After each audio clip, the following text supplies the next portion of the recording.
Hello, hello. I hope everyone is doing well today.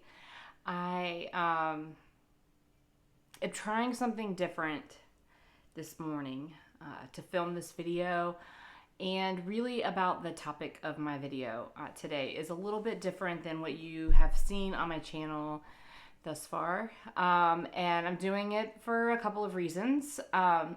One, if you watch any of my videos, you know that I film my videos with my cell phone, and I typically just hold it up and look into the camera and shoot at the camera. And I don't have any fancy lighting or set or set up.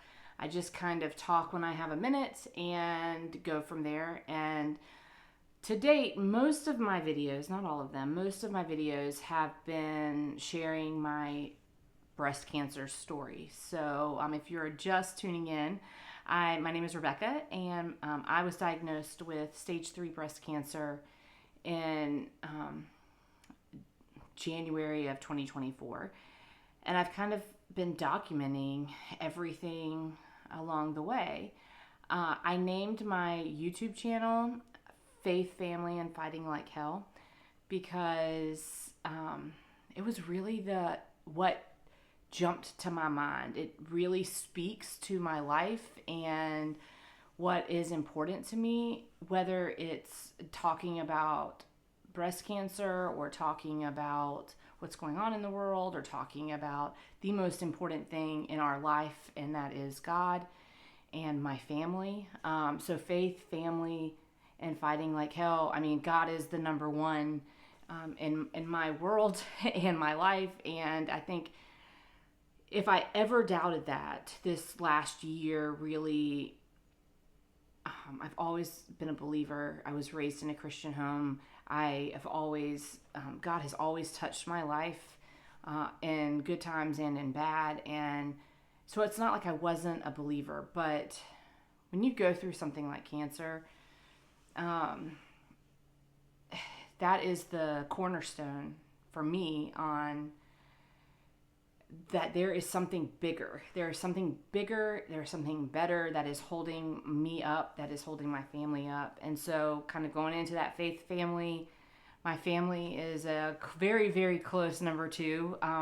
And they are very important to me. So I'm married to an educator. I have 3 beautiful children, and we have wonderful parents. And my parents happen to live close by, so they've been very instrumental in our lives. So, in fighting like hell, right? We've had some challenges thrown our way, and we have to fight to make the right decisions, to stay alive, to keep our kids safe, to make the right calls when it comes to our jobs and what's important in our family. And so when I decided to document this year, the name of my channel just kind of popped in my head. And like I said, I have really been heavy on documenting my cancer story, but there's more in my life than just cancer. So if you're here to learn about what type of cancer I have, what type of treatment I've chosen, and all of that, I do have videos on that, and I would encourage you to subscribe or just go watch some of those videos if you're going through this. But the reason I'm filming this video is a little bit different. I have had several people ask me this in my life, in my real life, along the last several months. I've had folks on YouTube pick up that I've mentioned it, and they've asked me questions in the comments. And someone asked me a question on my last video about this part of my life. So I figured I would kind of talk about it, because we have a very important election coming up tomorrow. So, for those of you who don't know, I am currently an elected school board trustee in my community. I was elected 4 years ago in 2020, and at the time I had 2 children. Like I said, I'm married to an educator. Our kids are young, and I've always had a heart for public service, and I saw a need for parents to be involved in local school districts. And so I ran for office, right? Crazy step number one, right? So I get asked this a lot right now because during the course of the last 4 years, I've had some personal things come up that was absolutely unexpected. But even if I hadn't had those issues come up, I think that folks are curious as to serving public service, whether you're serving on a school board or you run for another local office like county council or town council, or you decide to run for a higher office. If you're into politics, that's something that you may wonder, like, what is that like? And what is it like with cancer? Or with having a newborn, right? So I've had so many things happen in the last 4 years you just wouldn't believe. But what I will say is, along the way, God has been there beside me, behind me, in front of me, under me, the entire way. I have been wrapped in God's protection, and I mean that literally. I really have, and that's important to start this video off to know that.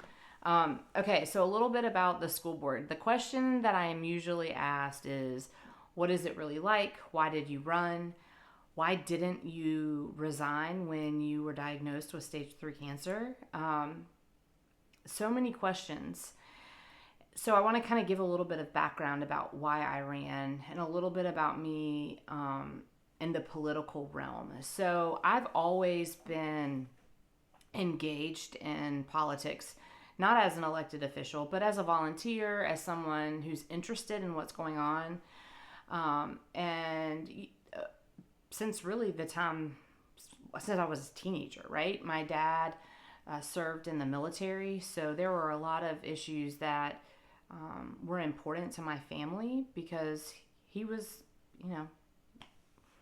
fully committed, right? He was protecting our country. Our family had to sacrifice because he served.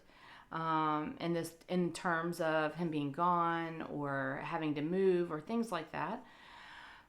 So I've always really been engaged, and I go to meetings, political meetings, I go to community meetings, and I've done that forever. I never ran for office prior to running for school board, and I never really had like a firm, I want to run for office, other than, when you're a kid and you say, I want to be president one day, right? So I was one of those, and I'm raising one of those, at least one of those. But I want to be involved. I want to be in the room when decisions are being made, when they're being discussed, and I want to be informed because I feel like I hear a lot of rhetoric when people are not informed. And they just read. I mean, at the time, to be honest with you, at the time that I ran in 2020, which seems like not that long ago, but in terms of social media world, it was not as vitriolic in 2018, 2020 as it has become in the, following 4 years. So I decided to run for this particular office seat because I had small children. And we were newer to our community where we live now. And I started paying attention to the school district because my kids were getting ready to go to school. I was a mom that had no experience of being a mom with young kids in school. I didn't know what that looked like, so I started paying attention. And in 2018, I went to a school board forum, and I sat in the audience. And I saw what I perceived as old people with no kids in school just fighting and arguing. And I walked out of that school and I called my husband and I said, one of us is running for school board in 2 years. Whether it's you or me, one of us is running, because we have a bunch of people on a stage running for election, running for election, running for re-election, and all they can do is be ugly to one another, and how is anything going to get accomplished that way? Famous last words, right? Really famous last words. There was so much. I could write a script for a show. I don't want to say reality show, but it would really kind of be like a reality show. I could write a script for a 10-season series on just my school district and the drama that has apparently, unbeknownst to me, prior to this first foray, been going on for decades, just in my district. So I just was so unaware and unprepared for that, because let's be real. If you don't have kids in schools, you don't really care about the school district. You don't really pay attention. If you pay taxes and you are, I could go on about this. To me, like, if you pay taxes and you're well off, like, you definitely notice higher tax bills. You notice things that someone who rents may not notice. Someone who does not have a $500,000 house may not notice. They do actually notice, and they definitely notice now. And I'm not making light of this at all. But the people that I see really care about school boards and school districts are parents that have kids in schools and folks that are watching their taxes, which is very, very important. I am not making light of that. I may not be the most eloquent speaker, but I will say, if you look at your tax bill, the majority of your tax bill is going towards your schools. And there are pros and cons to that. And this video is not about that at all. I have learned so much about school finance that I did not know 4 years ago. And to be completely honest, if you are not in it all the time and you're not looking at it all the time, the majority of people in your community do not really understand where money goes. It's very important. It is a very large amount of money. My school district has a budget of about $243 million. And that's a lot of money. To put that into perspective, we have 5 school districts in my county, and our county council, our county budget is about $300 million. I might be a little bit off on that, but schools, those funds are different. So I could go into all of that, but that's what I'm not trying to go into. See what happens? But where your kids go to school and where your tax dollars go, those people are paying attention to that. But for the most part, most people do not pay attention to who is on the school board or what school districts are doing. And that's reality. And I know this even now, because I'll go to meetings and people will talk about the school board, and they'll be talking about me, and they don't know that that's who I am, because they hear the rhetoric on social media. When I say social media has gotten crazy, it has gotten crazy.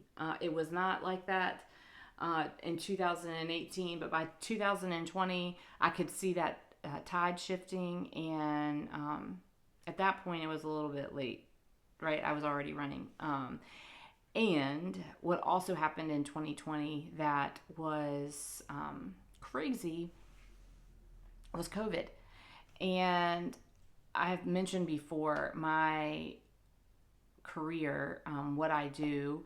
I work in economic development, and I specifically work with small businesses.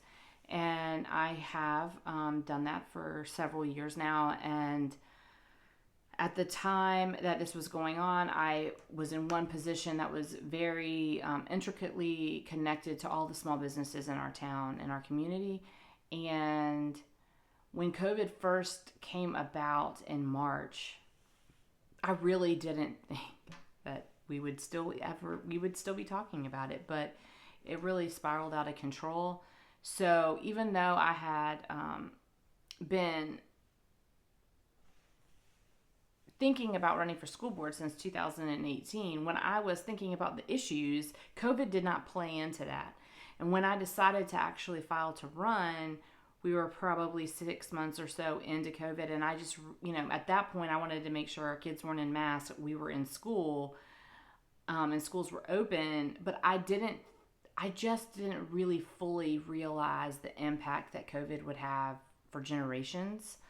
And the craziness that it would cause people to feel one way or the other. Everybody had different opinions during COVID, if you have not forgotten. And that a lot of that anger was directed towards the schools.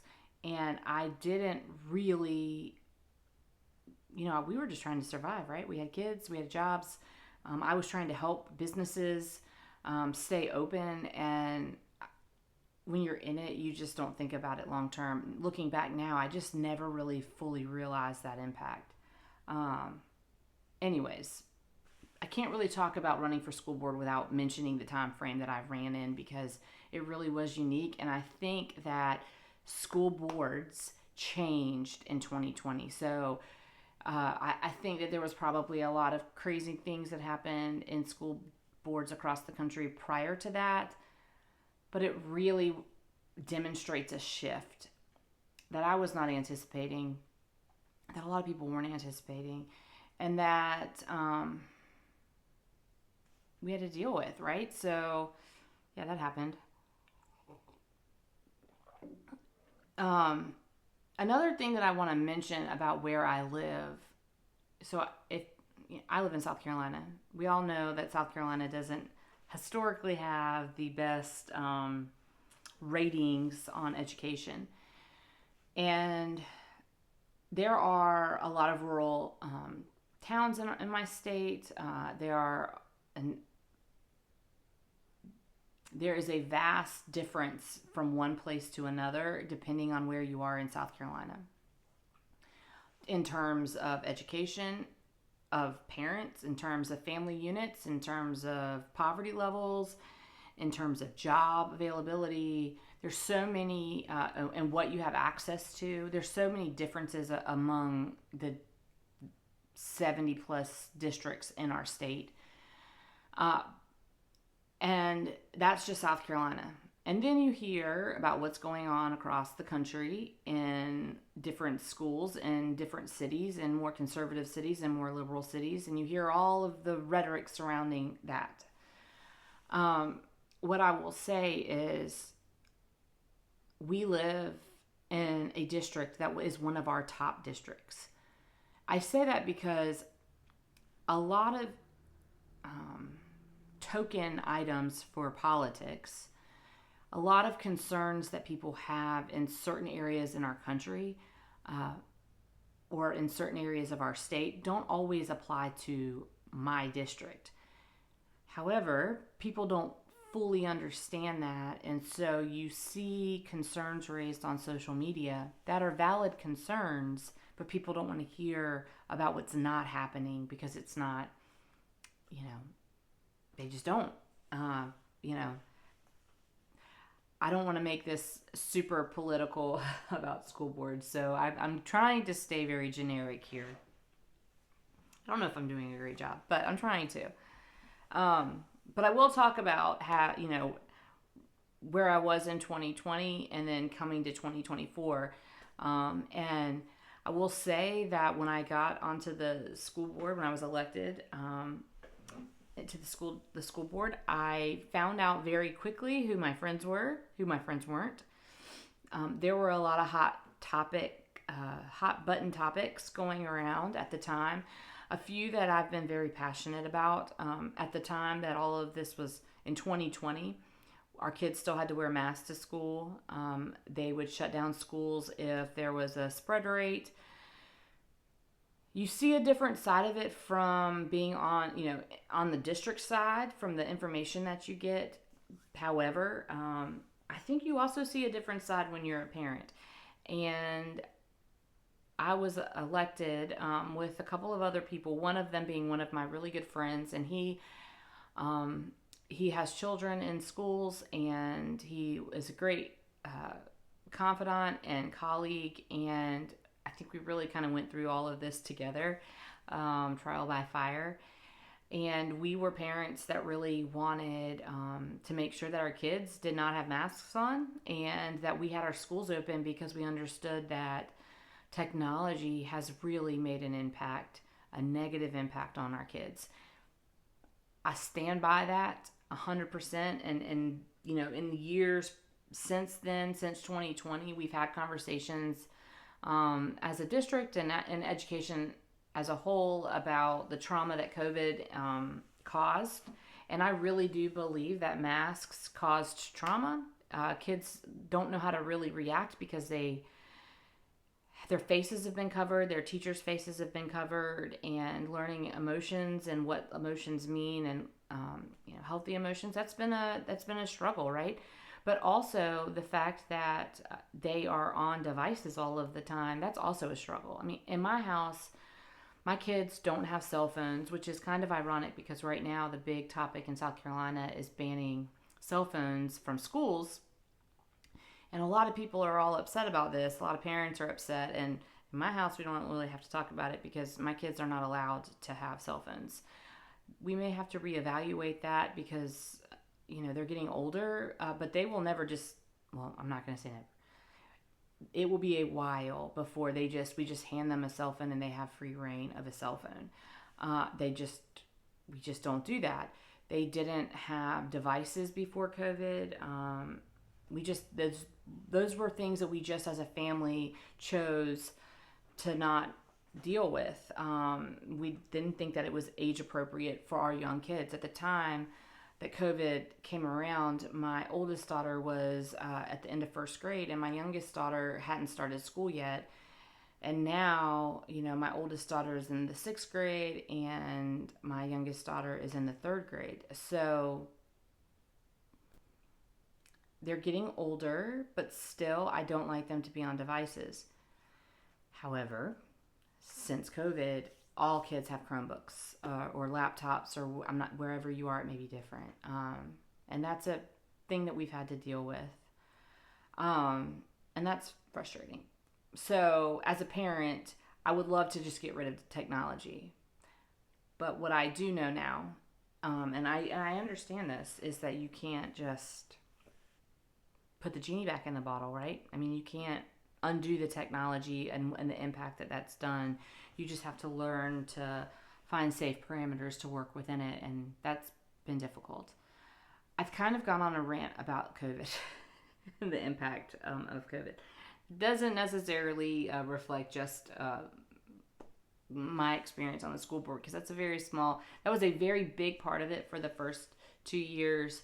But also another big part of just serving and in my community is that there are a lot of past grudges, I guess. There are things that my district has done wrong 20, 30 years ago before I was a parent, probably when I was still in school. And there are a lot of people that remember those things and they hold grudges. I did not know this because I'm not originally from where I live, and because all of those things happened when I was a child. And so you have folks that hold on to these issues, previous issues, and insinuate that they're still going on. That was something that I really was not prepared for. And there's a mentality, and I'll say that this mentality has kind of gone beyond school boards and has gone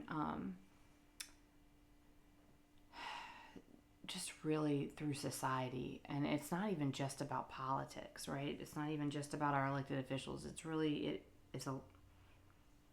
I think that we deal a lot with this with our elected officials, but there's this mentality that if you disagree or you vote a certain way, that it's a sum all game.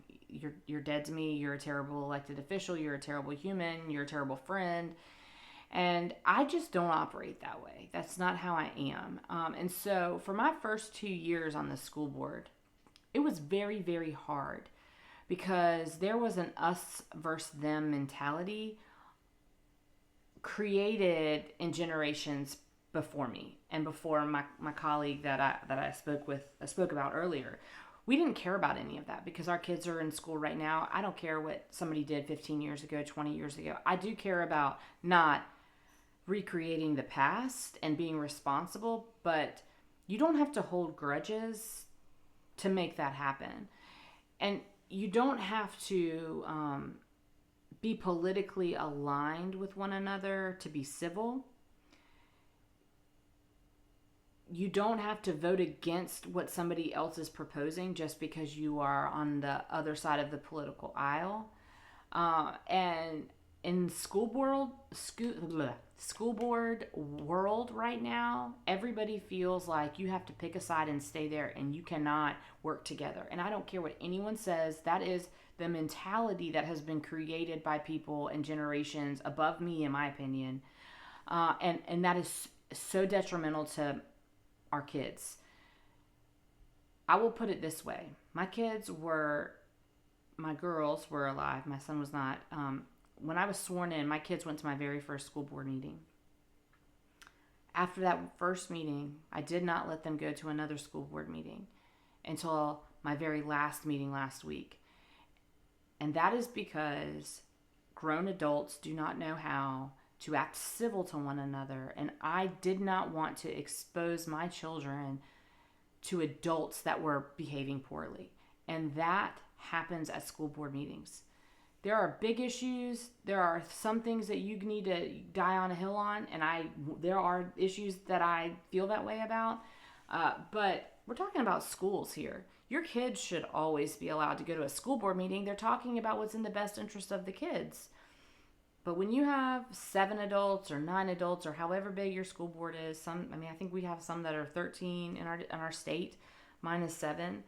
If you have people that are just trying to one up each other or throw grenades in terms of, throwing emotion out just to be sensational and to say that they did, something that could really cause harm to your district without everybody fully thinking about an issue, I don't have any time for that.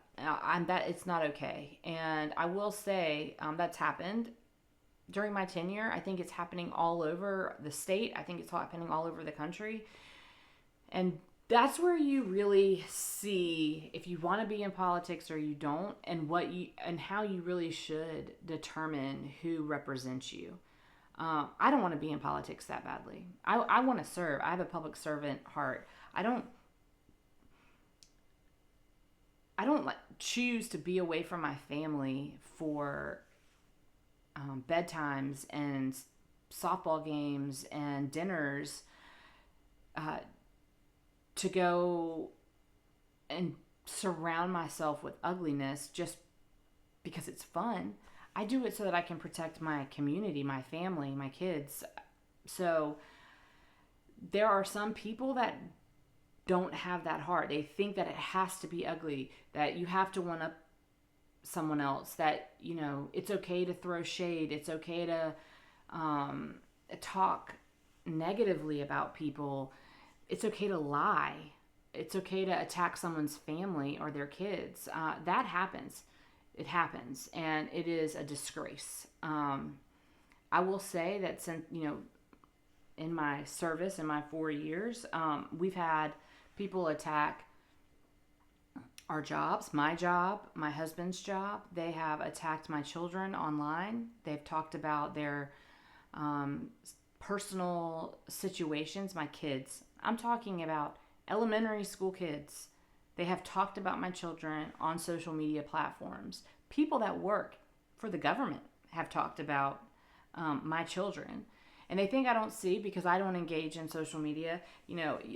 I've seen some people that have talked on my YouTube channel in the comments that standing up for me, and I really appreciate it because we have some trolls that sometimes will talk about my treatment plans or whatever, and I just ignore that because I've seen so much worse serving on a school board. People say things that are so ugly, and then they'll sit next to you in church and smile at you after they've talked about your kids. people talk on social media, like, it's just shameful. And yes, if you feel like I'm talking about you, I'm talking about you right now. It is shameful. You should not speak ill of someone like that. I just that's why I'm not running again. I guess that I don't know if that's entirely accurate, but you want to know what serving on a school board is like? It is worse than having cancer. That's a strong statement.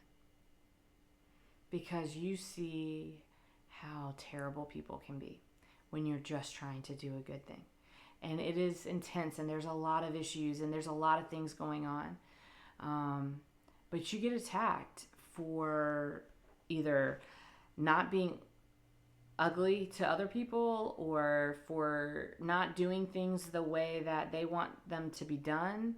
I'm all about process. So I feel like you have to do things the right way, even if it takes longer to get the outcome that you want. So process is important. You can't just, get whatever you want just because you want it. There are rules, there are policies, there are procedures, and if you try to bypass them, then you're part of the problem. And even if you get your end result, it's poisoned, right? Like, it's not going to stand because you didn't get to that result the right way. And so I took a lot of heat my first couple of years because even if I agreed with an issue, I did not agree with how someone was trying to get there. And because I would stand up against that or I would vote against that, I personally would be attacked, and that made my family a target, and that was very hard. So, and it was 4 years of that. What I will say is we had another election 2 years into my term. I served a 4-year term, and it was like our seats were staggered. So after the 2 years, there was another election, and the dynamic of the board shifted a little bit, but the vitriol was still there. And somehow I stay out of all of that. I didn't endorse anyone. I stayed out of the politics of it. And somehow I ended up, without wanting to necessarily, without asking to, was the board chair for the last 2 years. And what I will say is, if I've done anything right, I feel like I did a good job being board chair. But it was hard because you have to understand, when I was the board chair, I found out that I was pregnant at the age of 40 with my third son. It was very unexpected and the biggest blessing in the world, but it was unexpected, and it was an infant. And I was a board chair of one of our biggest districts in our state, one of our top districts in our state, and one of our most controversial school districts in our state. And so being nominated to be board chair, I had to really think about it. But God was there beside me. He put everything into perspective for me, because the first 2 years I felt like I was spiraling, and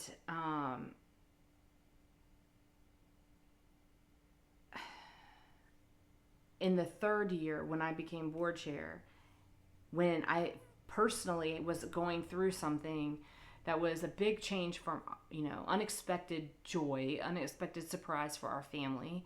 That was if you would have thought about it logically, that would have been a terrible time for me to be the board chair in this situation. But it worked out. And I'm proud of that. And then to come into the fourth year and be diagnosed with stage 3 cancer in an election year, that was kind of crazy too. But it worked out, and I was able to lead, and I couldn't do anything else. But I made sure that I did my business that I needed to do to serve our school district, to serve my children, because that's what I could do. I had help, and I did not do any of this on my own. And yeah, so it was hard. But God was there, right? The whole time God was there. And it's almost like these things that, I mean, like cancer is the hardest thing most people ever face. And I'm not saying that I'm not making light of, I mean, if you watch my channel, you've seen me the last 10, 11 months. It has been very, very hard. And there were days where I did not know if I was actually going to live or not. I have had those days.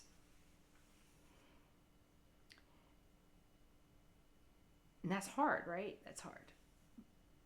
But serving and being a leader in times where there is so much vitriol, and being at the center of that, even when you know you're doing the right thing, when you know you are behaving the way that God wants you to behave, the way you're being the role model that you want your children to see, and other people don't see that, and other people don't appreciate that, and they try to bring you down, that's hard.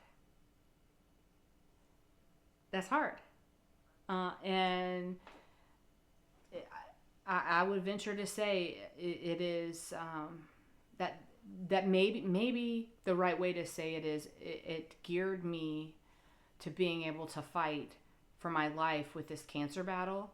But I also feel like I'm fighting for the lives of my kids, because if you look around society right now, people are ugly and they don't know how to disagree. And they make excuses for things that are not in the Word. They're not what Jesus. They make excuses for living their lives not like Jesus wants them to live their lives, if that makes sense. And those are things that our schools are facing. Not all of our schools, not all of our teachers, not all of the one of the things, I guess, which is so ironic, and I'm going to put this out there, that one of the crazy things that have happened to me is we've had some sexually explicit material conversations in our schools, and if I'm going to die on a hill, that's it. I don't believe that there should be sexually explicit materials in our public schools. I think that if libraries or private bookstores or whatever want to carry materials like that, that is a different conversation. But in our public schools funded by taxpayer dollars, I will die on the hill of sexually explicit material. And while I understand that people like to make an argument about what sexually explicit material is, we all know what it is. It's not, alluding to the fact that someone had sex. It is actually going through and describing explicit sexual acts, things like that. I don't believe that they belong in our public schools. If you are a parent and you want to make the decision that your child can read that or not read that, that is totally fine. But you don't know what your child checks out in a library or is exposed to. And if you can, I'm not a radical about your kids having knowledge, but that is something that is important to me. Anyways, what's very ironic about that is it was a conversation in our district, and it became very public, and nobody had any answers. So I wrote our state superintendent at the time, asking for definitions of what constitutes sexually explicit material. And what ended up happening was a series of letters responding and board members getting mad that I asked that question as a trustee and trying to censure me. That failed, but it put my face on the front page of the paper. That impacted it impacted my career, and impacted, a lot of things. Well, I would do that any day again, ever, whatever. I think you have to be having those conversations, and you need to be empowered to have those conversations. And the fact that somebody would try to censure me for that is outrageous, especially now when that is a platform issue for re-election for certain people. I'm not running for re-election, so that is not me. But I just think that people are not consistent, and they will only choose to defend hot button topics when it is to their benefit and not when it's just right. And for me at the time that all of that went down, it was just right. Anyways, so yes, I think this has been a really long video. I apologize. What I will say is that politics and cancer have been tough, and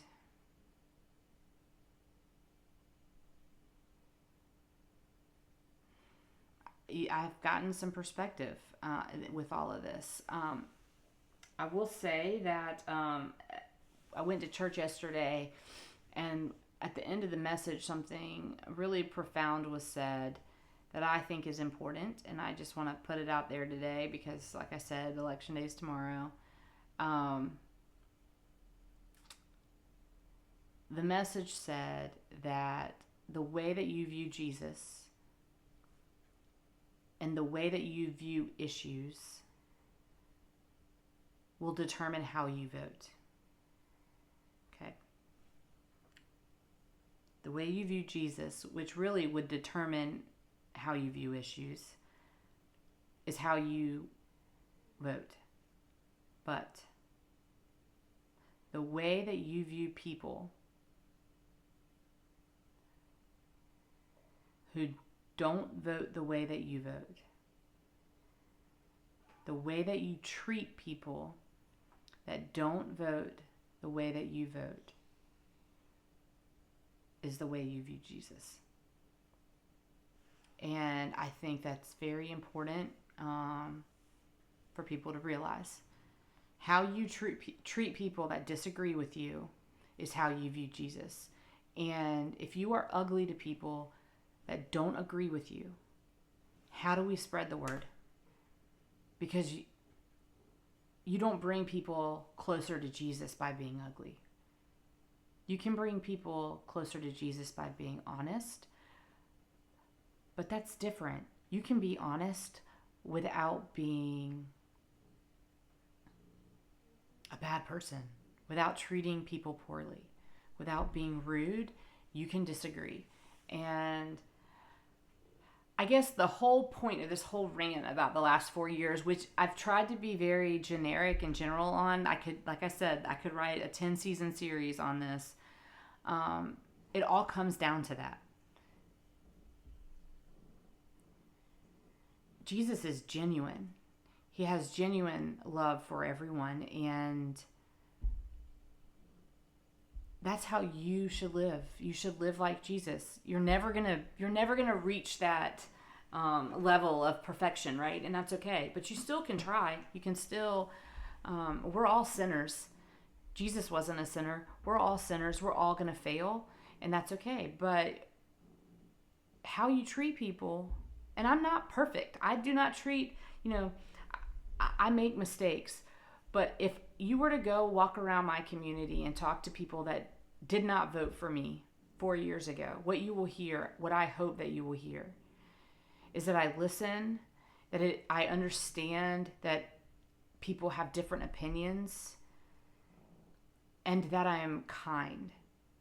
The biggest compliment that my husband and I receive about our kids from teachers, from random people, is that we raise our kids to be kind. And if you were to meet my middle child, who is all up in politics at the age of 8 years old, which, oh my goodness, you'll hear that about her, that she's, right now she's all about talking politics because we have an election tomorrow, and, we're a pro-Trump family here. So, she's talking about that, but you will also hear that she is kind and that she will help. And my kids and my family, we will literally give you the shirts off our back if we can. That's what's important. And so if you take anything out of this whole rant about being on a school board or being an elected official and all of that, and having cancer during all of it, it's that how you view Jesus should determine how you or how you treat people should be determined by how you view Jesus. And I appreciated that message in church yesterday, so I wanted to share it today. I'm very sorry for this long video. We'll see if we post it. Be kind in the comments, and we'll see you next time. All right, bye.